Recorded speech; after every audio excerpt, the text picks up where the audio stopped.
പണി ഏൽപ്പിച്ചാൽ ഇങ്ങനെയാണോ ജിൻഡോ ചെയ്യേണ്ടത് എന്നാണ് ബിഗ് ബോസിന്റെ ചോദ്യം.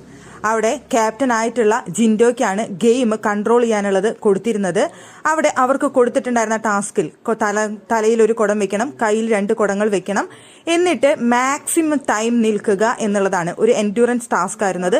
അത് നിൽക്കാൻ പറ്റില്ല എന്ന് പറഞ്ഞുകൊണ്ട് ജിൻഡോ എല്ലാവരും ചടുപിടുന്നതിനെ കയറി ഔട്ടാക്കുമായിരുന്നു. കൈ അനങ്ങി, കാലനങ്ങി, ഒന്ന് നീങ്ങി, ചുരുങ്ങി എന്നൊക്കെ പറഞ്ഞുകൊണ്ട് ചടുപിടാന്ന് പറഞ്ഞാൽ എല്ലാവരും ജിൻഡോ കയറി ഔട്ടാക്കി. ലാസ്റ്റ് കൈ മടങ്ങുക പോലും ചെയ്യാതെ നിന്നിരുന്ന ഗബ്രിയെയും അർജുനെയും കൈ അനങ്ങി എന്ന് പറഞ്ഞുകൊണ്ട് ഔട്ടാക്കുകയായിരുന്നു. Big boss കട്ടക്കലിപ്പിലായി. ഇങ്ങനെയാണോ ഒരു ഗെയിം നിയന്ത്രിക്കേണ്ടത് എന്നാണ് ജിൻഡോന്റെ അടുത്ത് ബിഗ് ബോസ് ചോദിച്ചത്. അതിനുശേഷം വീണ്ടും ഗെയിം ആരംഭിക്കാൻ ഇപ്പോൾ ബിഗ് ബോസ് പറഞ്ഞിരിക്കുകയാണ്. അതിനെ പവർ ടീമിനെയാണ് നിയോഗിച്ചിരിക്കുന്നത്. ഗെയിം നിയന്ത്രിക്കാനായിട്ട് ജിൻഡോനെ അപ്പാടെ മാറ്റി നിർത്തുകയാണ് ബിഗ് ബോസ് ഉണ്ടായത്. അവിടെ ജിൻഡോ നിൽക്കാൻ പറ്റില്ല എന്ന് ഗെയിം തുടങ്ങുന്നതിന് മുമ്പ് തന്നെ പറയുകയും അത്രയും സമയം നിൽക്കാൻ പോലും ആർക്കും കൂട്ടാക്കാതെ അത് നിൽക്കാൻ പറ്റില്ല, ഞാൻ ബെറ്റ് വെക്കാം, 2.5 പവന്റെ ചെയിനെ ഞാൻ ബെറ്റ് വെക്കാന്നാണ് സിബിന്റെ അടുത്ത് ജിൻഡോ പറഞ്ഞത്. അത് വളരെ മോശമായി പോയത് കൊണ്ടായിരിക്കാം ബിഗ് ബോസിന്റെ ദേഷ്യം വന്നത്.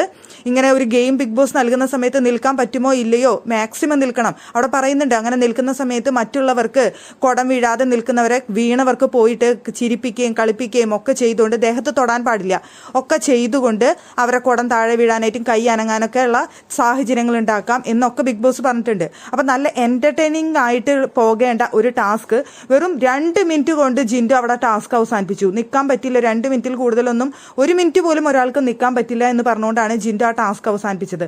അതാണ് ബിഗ് ബോസിന് ഇത്രയും ദേഷ്യം വന്നത്. ബിഗ് ബോസ് വീണ്ടും ടാസ്ക് പുനരാരംഭിക്കാൻ തീരുമാനിക്കുകയായിരുന്നു.